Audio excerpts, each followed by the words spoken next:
Welcome back, everybody. The show is WRCS. It's You Decide. We have an exciting show for today. Before we get started, I want to just send a shout out to a Miss Leanne Lawrence, who's a former student of mine in John A. Holmes High School.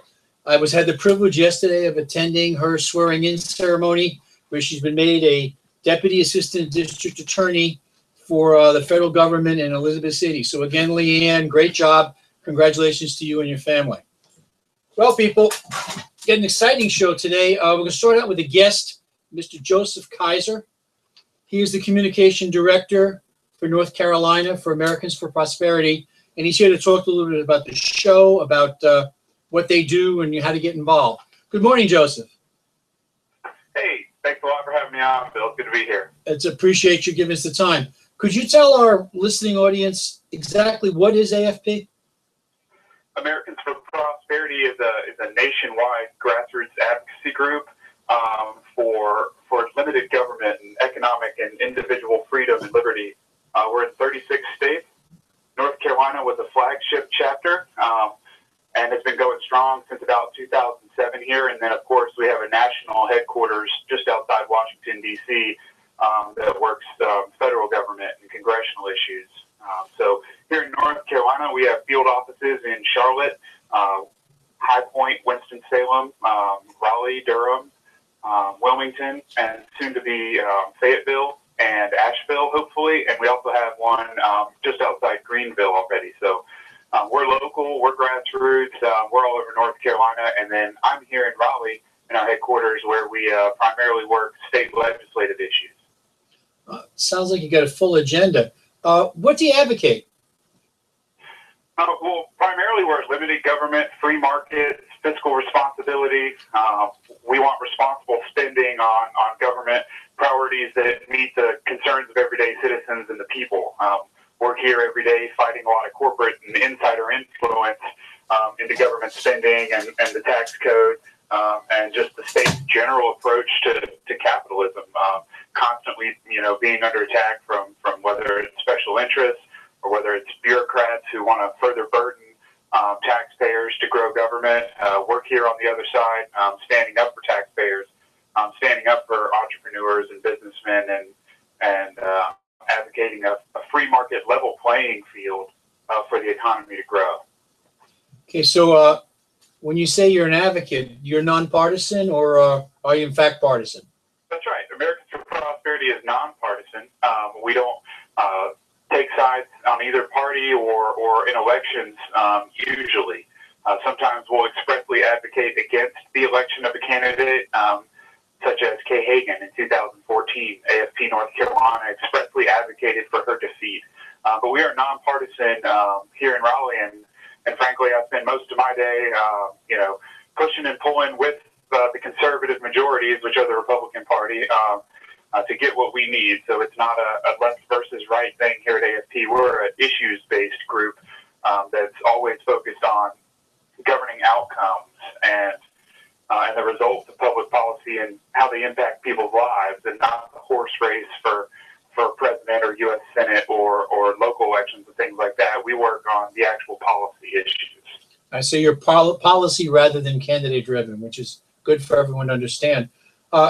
My audience sometimes gets confused and they get concerned when terms are used that sometimes mean different things to different people.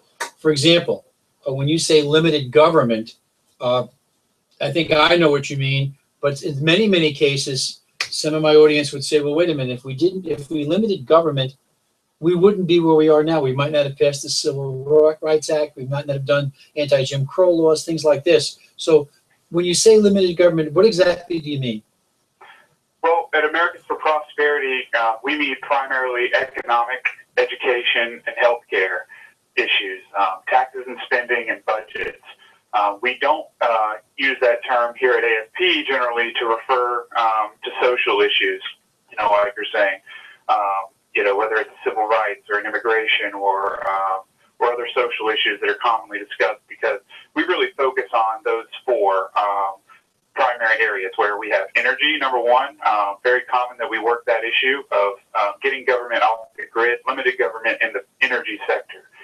Healthcare, of course, we oppose Obamacare and a lot of state-based regulations where the government intrudes into healthcare, budgets and spending, and then education. So those are our four that we focus on. And when we say limited government, we mean lower taxes and less burdensome and intrusive policy into the economy and into education.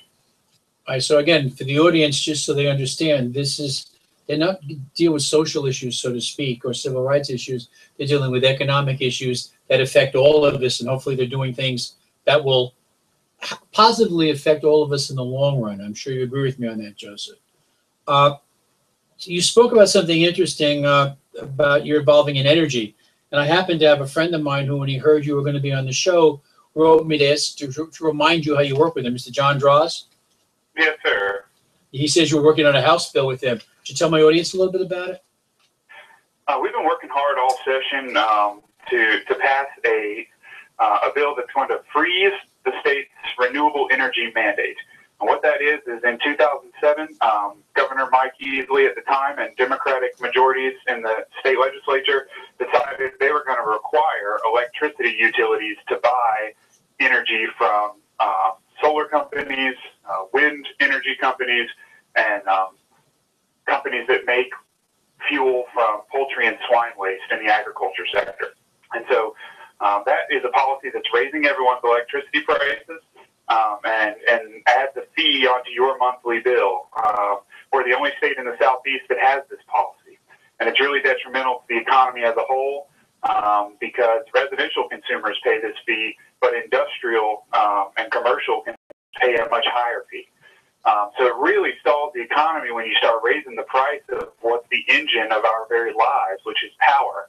Everything that comes on, the way I'm talking to you right now, it relies on energy, and when it costs more, it really hurts people's lives and their ability to take care of their families. So our House bill is trying to freeze that renewable energy mandate, House Bill 332, and then we'd like to study it and get more information before we continue down this path of forcing utilities and electricity customers to buy a certain kind of energy.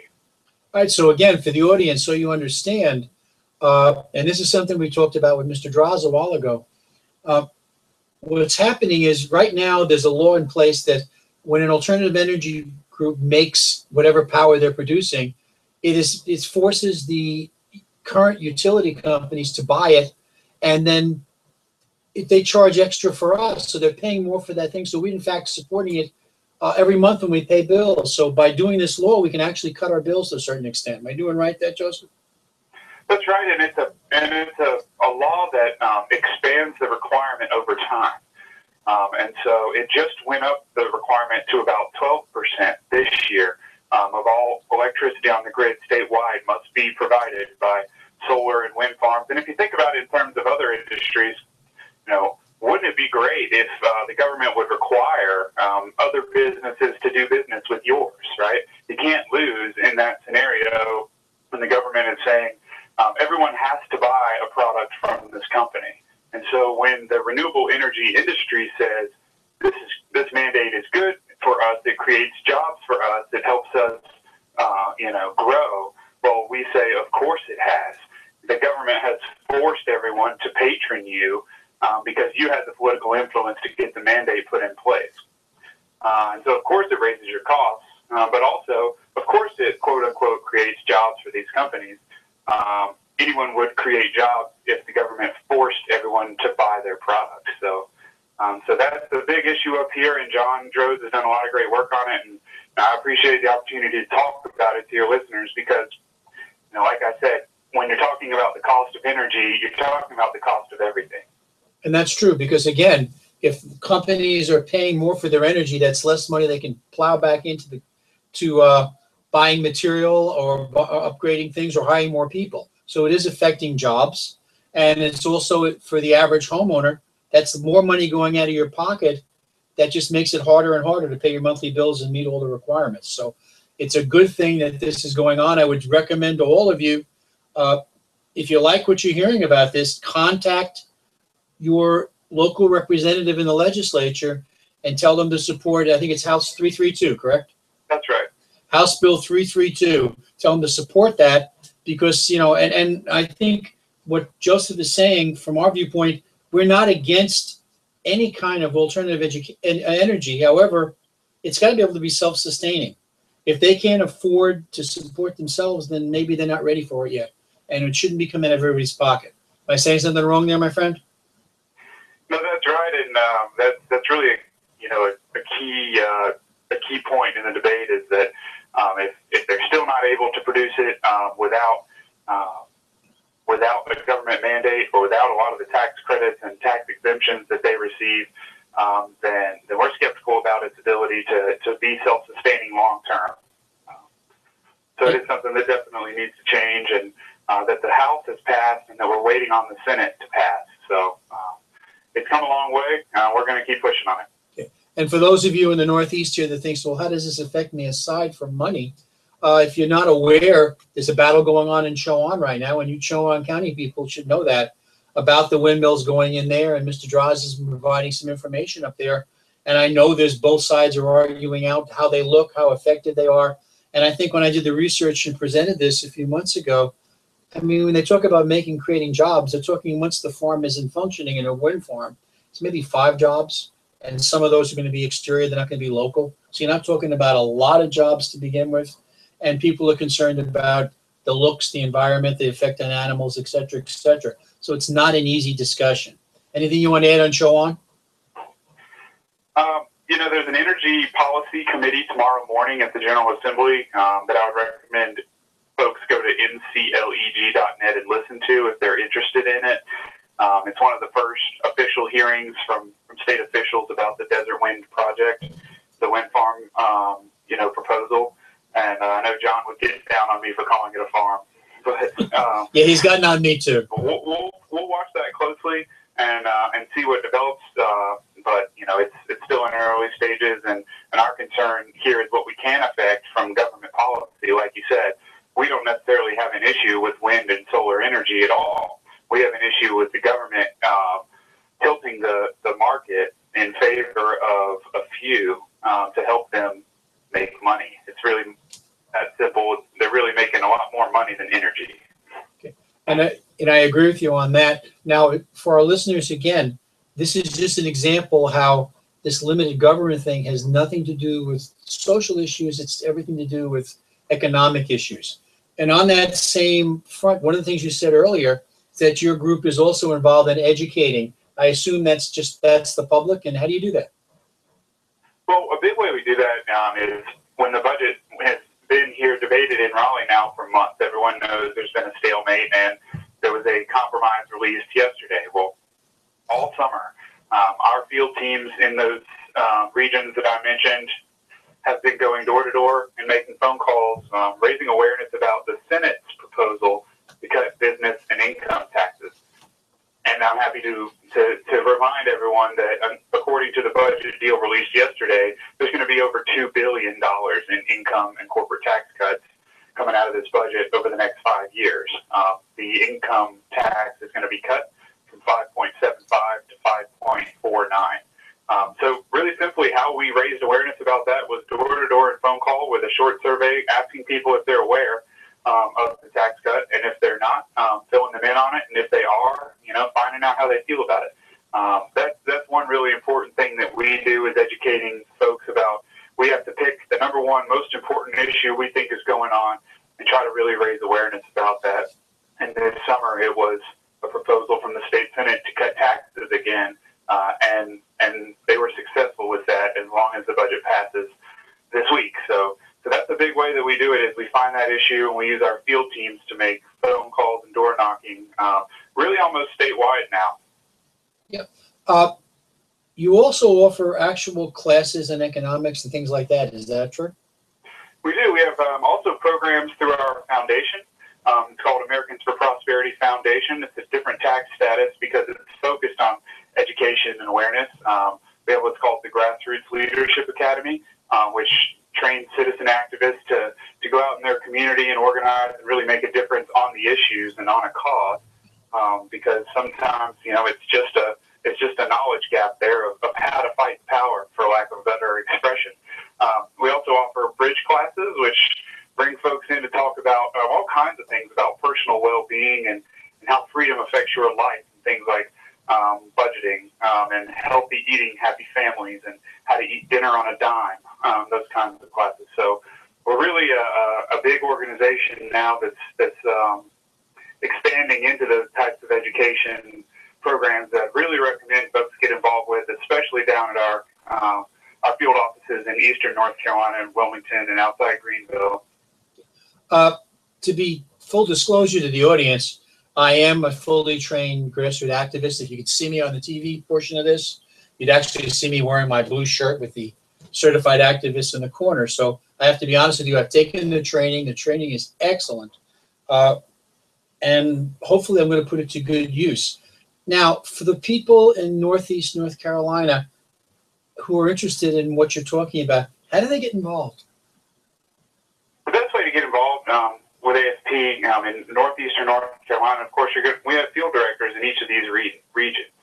So that's really a great part about Americans for Prosperity, is that we're not a drive-by sort of group that just hits TV in election times. We have field directors and field offices in each region. And in the Northeast, that's going to be Ed Stiles, and he's going to be at estyles@afphq.org or 919-270-7559. And we make their contact information for our grassroots activists public on all our websites and such, because that's what they are. They're there in the community to be contacted by the folks there. So Ed Stiles is going to be your contact for that area. But of course, you can just go to our website too, americansforprosperity.org/North Carolina, and read about all these programs there, and call us here at the headquarters where I'm at in Raleigh, and we'll be more than happy to direct you wherever you're interested. So people, again, it is an educational operation. If you're interested in learning more about it, there's a website for AFP. I'll ask him to repeat that information before we finish the thing. Can they go to the Greenville office? Absolutely. Yep. And Ed is going to be there generally most days. And we also host a lot of our grassroots leadership academy trainings in restaurants and off-site areas and things like that. So, it's something that you can really get out in the community and be around your neighbors, and then consider if, working with Americans for Prosperity and our activism and our grassroots efforts is something that you'd be interested in, because it really offers you the opportunity to make a difference and deploy the training and expertise that we provide on how to get out there and advocate for an issue. And people, I speak toward that. They sometimes have days where they call people in for photo banks, and we call people and do a quick survey with them and provide them with information. If it's appropriate, if they're interested in having that information, they're never pushy. Someone says they don't want to talk, that's fine. If you're not sure you can do it, I would tell you I've been with some people in training who are the same way, and they had to enjoy it. And you don't only work in the States. Sometimes you're crossing states with phone calls to help out other districts. There's a major issue. For example, a few weeks ago, there was massive calls coming from all around North Carolina to help Missouri, because there was a right to work issue going on in the state, and we were just helping notify people what was going on and telling them who to get in touch with. So that happens all the time, and I'm sure the other way would happen too. If there's something big in North Carolina, calls would be coming throughout the country to help us just get the information out. Am I doing good with that, Joseph? No, that's right. It's a big advantage of AFP being in 36 states and being in a network that's really active and committed to helping each other succeed. We are the only organization successfully opposing things like the expansion of Obamacare under Medicaid, Medicaid expansion. This is a huge deal in the states, and it's a priority for most Democratic administrations to expand Medicare, to get more folks on government healthcare roles. And AFP has successfully fought that off in hard battles in Florida, Tennessee, and Virginia just over the last few months. And that doesn't happen without really a team effort across AFP, and we're the only ones doing it. So it's critical that we do it right to successfully oppose, for example, Medicaid expansion in Virginia, which was the priority of Terry McAuliffe, the governor there, a longtime friend of the Clintons. It was something they wanted to get done that we stopped. So it is important. They're around Greenville. Our office is on West Fire Tower Road, 113 West Fire Tower Road in Winterville, North Carolina. And like I said, because he's got a big region, it's a really regional guy around there. So I'd recommend, reaching out to us, and, if you can't get to his office, we'll send them to you. Okay. And again, following through on what we're talking about, they also, AFP runs an annual convention. If you will, I was lucky to attend the summit a few weeks ago called Defending the American Dream Summit. It was the 9th time they've done something like this on a basis. And, before you just kind of look at it and say, well, that's a nice thing, but I can't afford to go. AFP considers that. If you're working hard with them and you take certain training, they actually will help you fund the bill to go there and participate, which very few organizations do help out that way. Comment on that, Joseph? It is unique, and if you haven't ever been, you really need to mark a calendar for it next year, Defending the American Dream Summit. And I would also note that we actually host 2 annual conferences. One in late spring that we have each year is called Right Online. And Right Online is another really big conference that brings in thousands of folks at some of the nicest convention centers in the country. And at Right Online, we talk about using the internet, the web, just like we're doing now, streaming on YouTube, effectively for the cause of free markets and the cause of fiscal responsibility and our priorities. So Right Online is another opportunity that you really need to catch if you can. And then, of course, Defending the American Dream Summit, which is the larger annual conference where we had, a number of really prominent national speakers come in and address the attendees, is in August every year as well. And we're glad you got to make it, and that's where I got to meet you, Bill. I appreciate that. And I would tell you, people, it was a tremendous conference. And in my years, I've been to a number of them. And this was the best I've ever been at. They kept you busy for every day and usually have highs and lows. I can't really tell you of any lows. The next one was always better than the next one after the next one. So it was a tremendous conference, a lot of fun, a lot of learning. And again, if you're worried about being older and you're not really internet savvy and you don't know, you're afraid of it, well, I would tell you, part of the training that AFP does offer, I was with some people who've never dealt with anything like this, and they were comfortable by the end making those phone calls, using the internet. So they will they will work with you, and they will train you. So if you're interested in working with AFP, again, I'm going to ask Joseph, before we close out, to give you the information about where to get in contact with them, where to go online to look at them, where to telephone them, and become an activist and get involved. Joseph, I'll give you the last few words. Oh, thanks, Bill. Like I said, it's to read our updates and sign up for our newsletters and hear more about the programs that we're doing. We're at americansforprosperity.org/North Carolina. And americansforprosperity.org/North Carolina. It has all our updates on the legislature and local issues. It has our Take Action platforms where you can contact your legislators about issues important to you. You can see our calendar for the events coming up, in your area. americansforprosperity.org/North Carolina is going to be your best bet to get involved with us at all. Facebook is also something I'd recommend. We're just at facebook.com/AFPNC, or just in your top Facebook search bar, search for Americans for Prosperity North Carolina. You'll see our Facebook events there for our Days of Action, where we get out as a statewide and nationwide organization to hit doors and phones. And you'll see a lot more on Facebook about what we're doing every day. We're also on Twitter at AFPNC. And like I said, please feel free to give us a call at our headquarters anytime at 919-839-1011. And just tell us what's going on out there that we need to know or what we can do for you. Okay. Joseph, I want to thank you. And again, if you're interested in working at all to become an activist and getting some education, or having AFP come to you, use that information that he just shared with you. Again, a reminder, if you have some concerns, you want to contact your state representatives to tell them to support that Bill 332 to try to freeze these extra charges that are going on our bills and keep more money in our pocket. Please do so. Again, Joseph, I want to thank you for coming on and looking forward to talking to you again in the future. All right, thanks, Bill. See ya. Have a great one. You too. All right, ladies and gentlemen, Hold on a second. WRCS.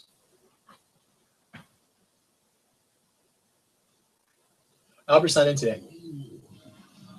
Thank you. What was that? What was that? Someone looking for Albert. Oh. Okay, I got the idea. Oh, you want to go ahead and do the song? Yeah, well, let me do a lead into that, okay? Okay. Ladies and gentlemen, at this point, we're going to get prepared for our next section with Dr. Stein joins us. So we'll do our usual lead-in, which is Thank God for Kids.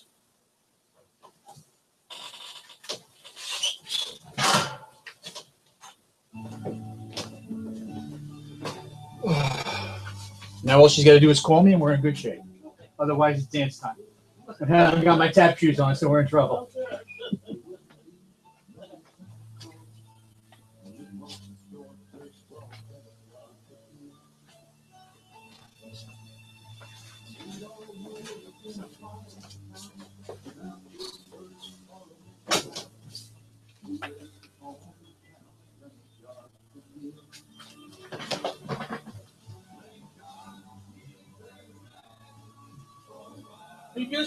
What time do you start preparing to go off? At 1:25 is when I would sign out and turn it back to you. Okay. Now my clock in here says 12:59. That's what I'm working off of. That's the one they gave me right here. Okay, 12:59. Okay, you're about a minute fast. That's okay. Just so we're on the same flame. Right.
Come back on? When that ends, just give it back to me.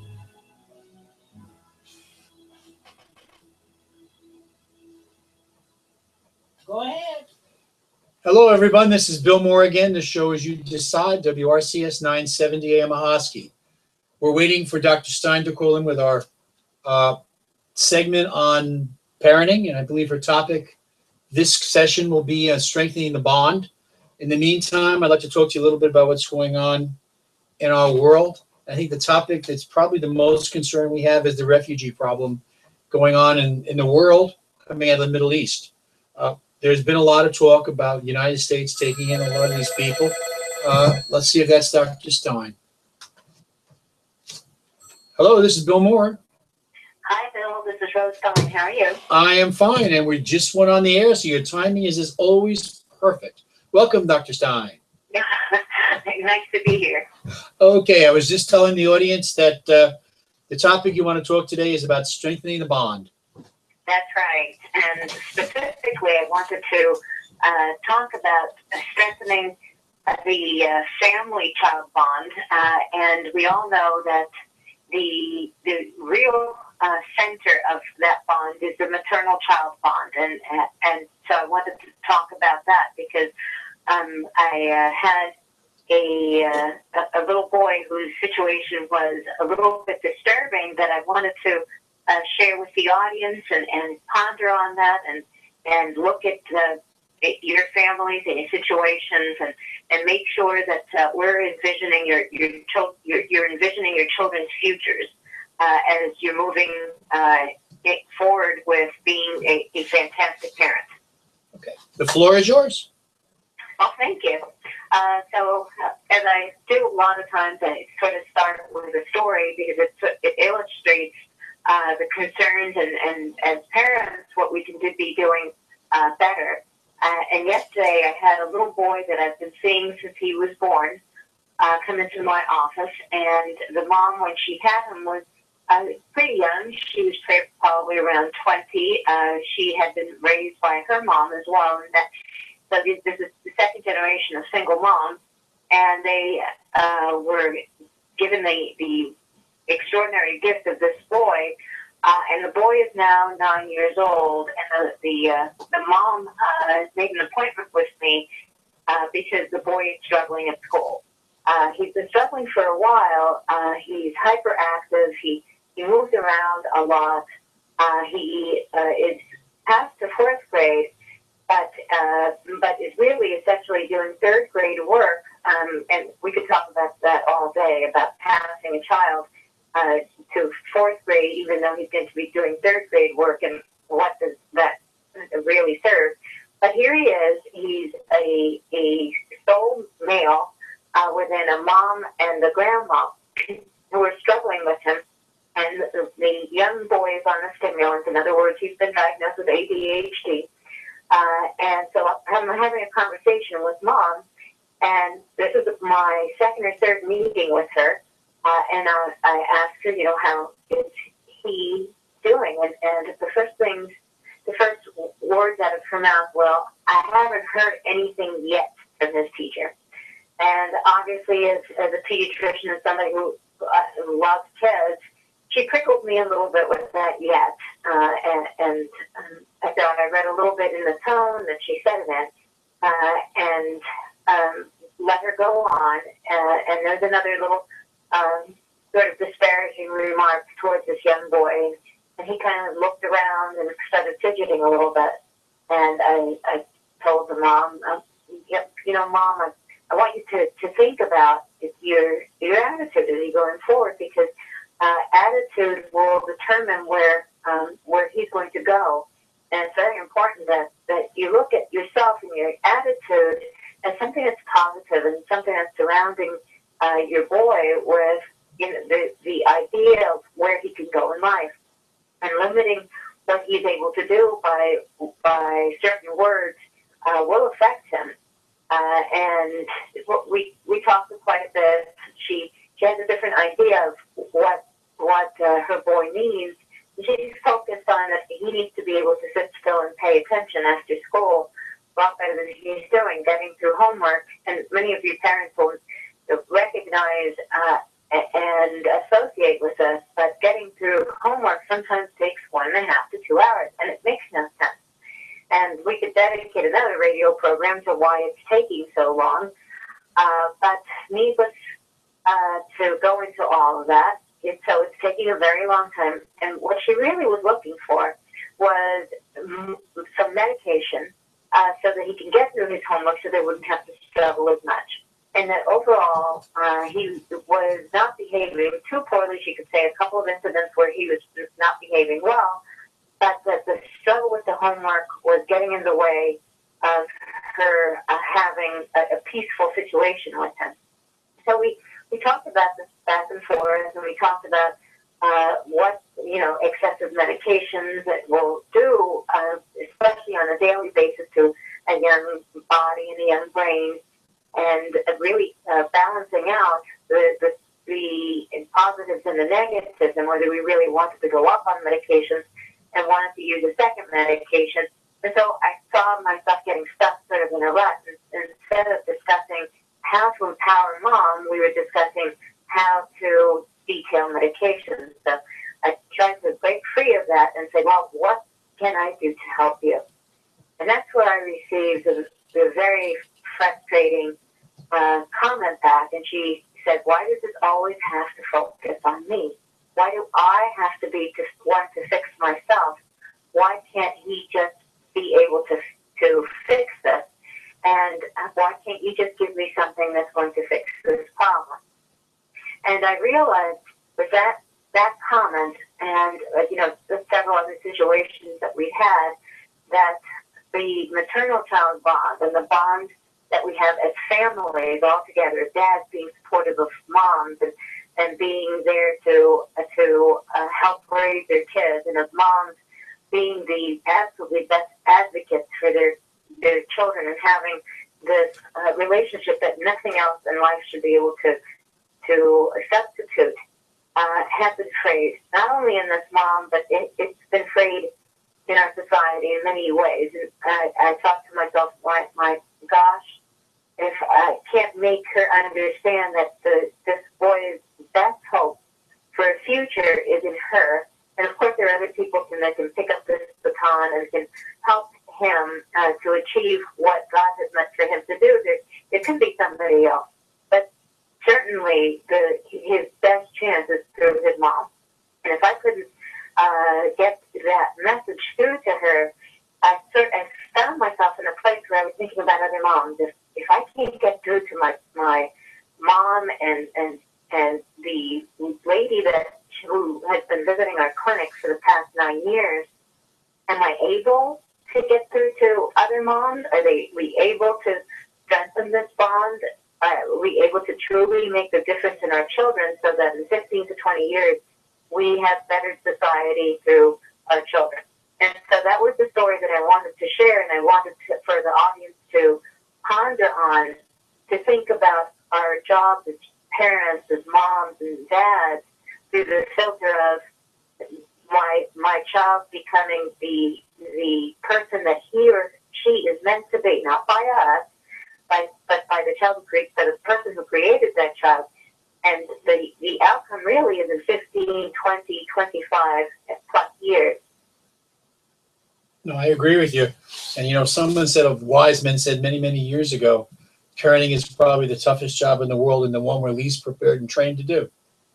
Yes, and then it's also the one that leaves behind a legacy that it's like a domino effect.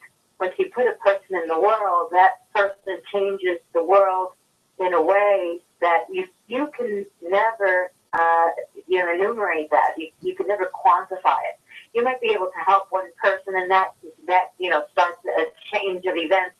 But putting, but by the help of the Creator, of course, but putting a person into the world and giving that person the ability to function and to be a successful person. And I say successful in quotations because success means something different to each parent and to each mom. But being able to give those kids or that kid the tools for that is something that will change this world forever. And I can't see a greater job that we as human beings have than that one. I agree with you. And it's also, and I used to talk to parents in school about it, and I'd say, listen, teenage years are the natural rebellion years. They always talk about it. But if you've spent that time getting there and putting in a solid foundation, they'll be back, and they'll turn back from mom and dad being the stupidest people they ever knew at 14 to, hey, they're pretty smart by 2021. So it's there, but that foundation is necessary to make that happen.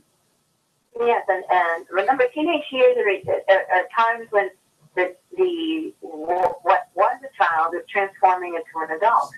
And what we're seeing sometimes as rebellion is really that kid is trying to find his feet in the world, that's trying normally to detach from the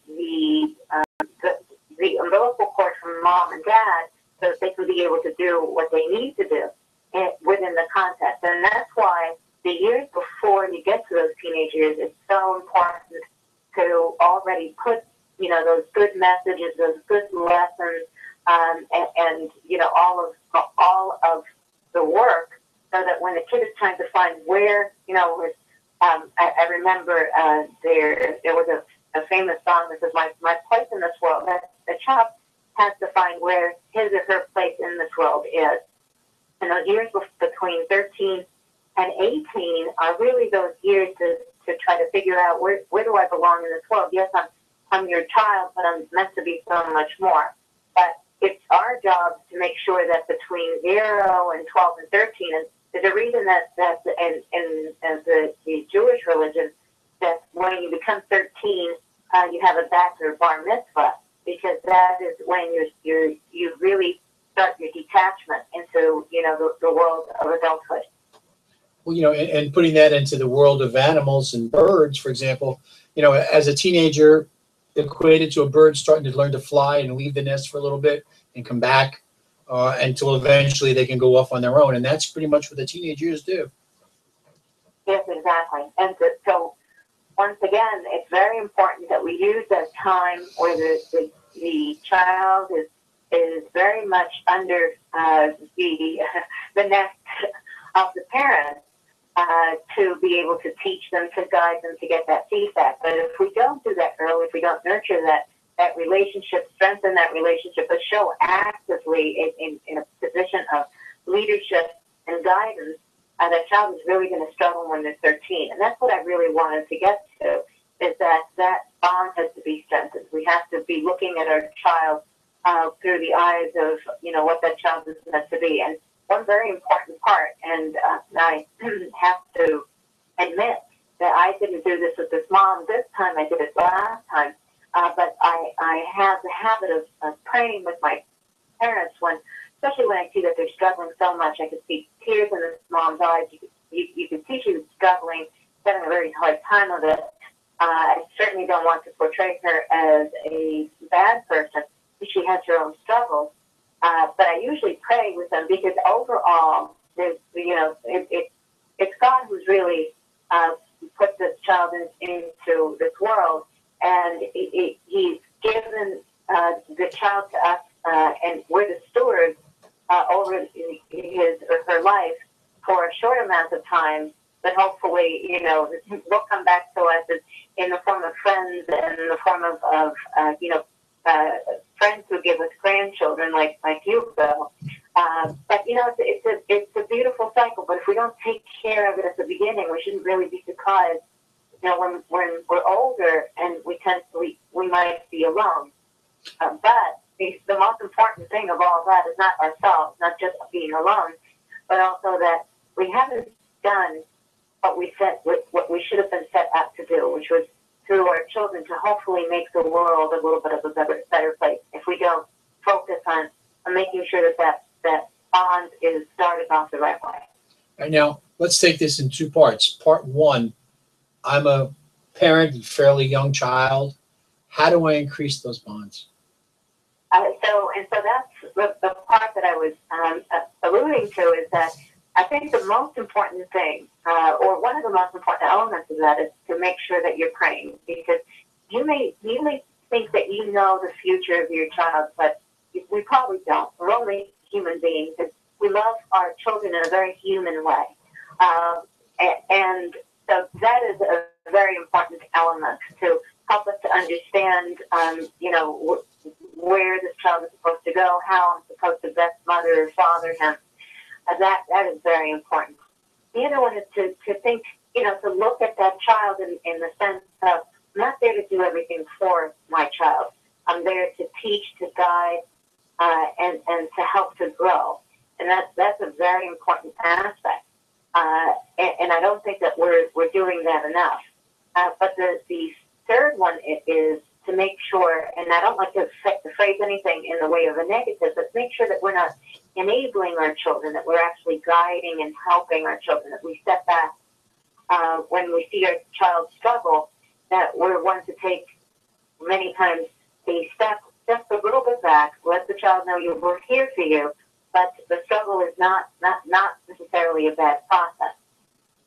That's why this is such a difficult task in parenting. It's a task of balance.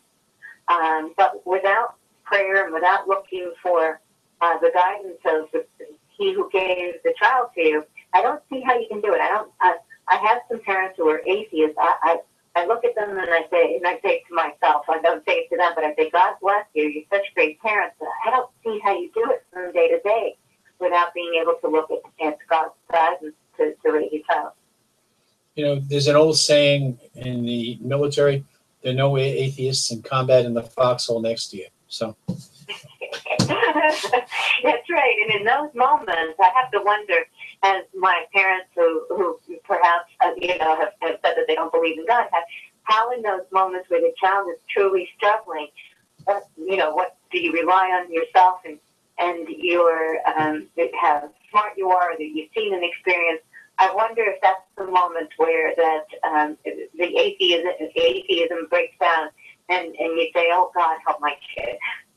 Yeah, and I'm pretty sure that's the kind that does. The problem comes on the other side of it is when they get the answer they're asking for, do they accept where it came from? And that's where they go back to the old ways.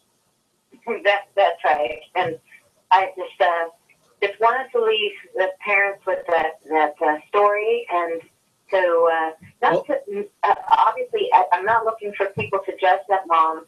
I'm looking for each one of us to look within and to strengthen that relationship with our children in a way that's conducive to them growing and maturing and becoming their own person.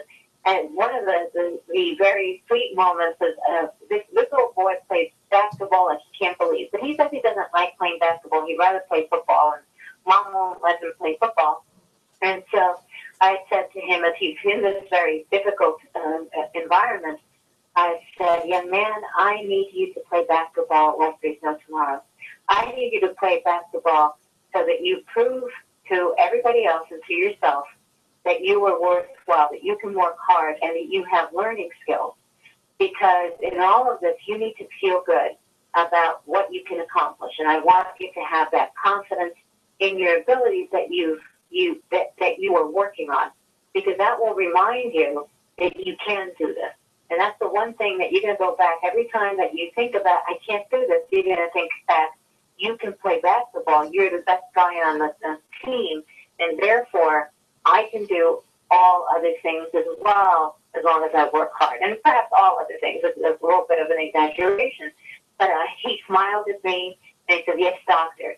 And hopefully that little message of you work hard at the one thing that you know how to work hard at to start with, and then hopefully that feeling of I can accomplish it will surround him in the other areas if he's struggling so much. Because I could see that he wasn't going to, at least at this time, get the positive feedback from his mom. And I would also add to that, one of the things I used to tell the kids all the time after they had an unpleasant experience, I would say to them, what have you learned from it? And it's all how you approach it. You can sit there and go, I should have done this, or I'm sorry I didn't do this, instead of saying, next time I will do this, because that's a whole different mindset. That's a positive look, and you move into the next experience learning from it. So that helps a little bit too. Well, I'll make sure that when this little guy comes back in, that we address that, and we're talking about when he isn't quite the great player that he could be. How do you address that? Because I'm not looking for his self-esteem or his self-confidence to be completely wrapped into playing basketball.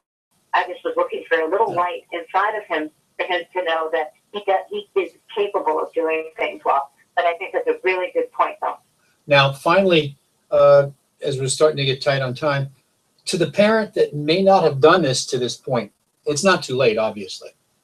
Oh, no, absolutely not. These are things, of course, you may never get to the point that you would have had you started right at the beginning. But that's what redemption and grace is for. Thank goodness for a merciful God. But of course you can get that relationship started again. Think about dads who haven't been there for the beginning of the kids' lives, and they show up sometimes at 10 or 11 or 12. They may have to work much harder at making that relationship and then strengthening that relationship. But it can truly happen. You can play a very worthwhile role in your child's life. But if you see yourself that way, where you see yourself, why do I have to do all of these things for my kid? Catch yourself and look for ways that you can make sure to strengthen it in a healthy way, not dysfunctional, always healthy. Looking towards how can I play the best role for an advocate for my child? And when you start looking for that, you're not going to be left abandoned. The path to it is going to be shown to you. And I agree 100% with that. So, audience, remember that it's never hopeless, and especially if you involve God in decisions and involve that child, things will get better because He does guide. Am I saying that correctly, my friend? I think so. That was very encouraging and very positive. Oh, okay. And again, we're reaching that point in the show where it's almost time to wrap up. But I want to remind everybody that Dr. Stein is with us on a regular basis, and we thank her for that. And again, she is running to be the head of DPI, Department of Public Instruction for North Carolina. If you like what you're hearing, you need to think about supporting her when it comes time to vote. So anyway, thank you, Rosemary. I'll talk to you again. Bye-bye. Have a good week, Bill. Bye-bye now. All right, ladies and gentlemen, we are fast approaching shutdown time. Now let's finish a little bit about the refugee issue until we get to that point. Right now, there are literally millions of people displaced in the Middle East, and some of them are trying to come here into Europe. There's a problem with that. And as you look at it, I don't want to be heartless because we are a Christian people. But a lot of those people coming are not really refugees. They're people looking for better lives. Most of them are young men. Very few women, very few children. Now that's interesting because if there were true refugees coming from an area, they would have the whole family with them. Why are the women and the kids behind? Why is it mostly young men between 20 and say 30 years old? Don't have those answers, except I don't think they're all refugees. And I think we need to be careful about taking care of our own people and making sure that we're all safe.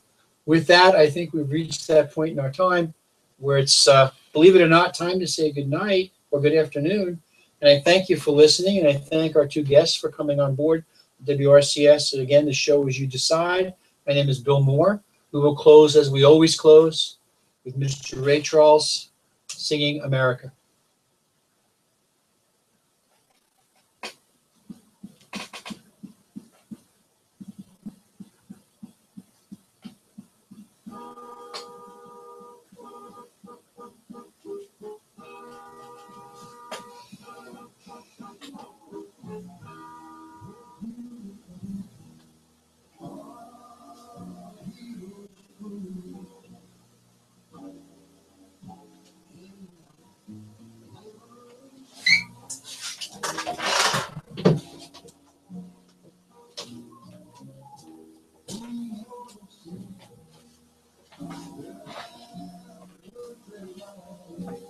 Thank you. We went very smoothly. You did.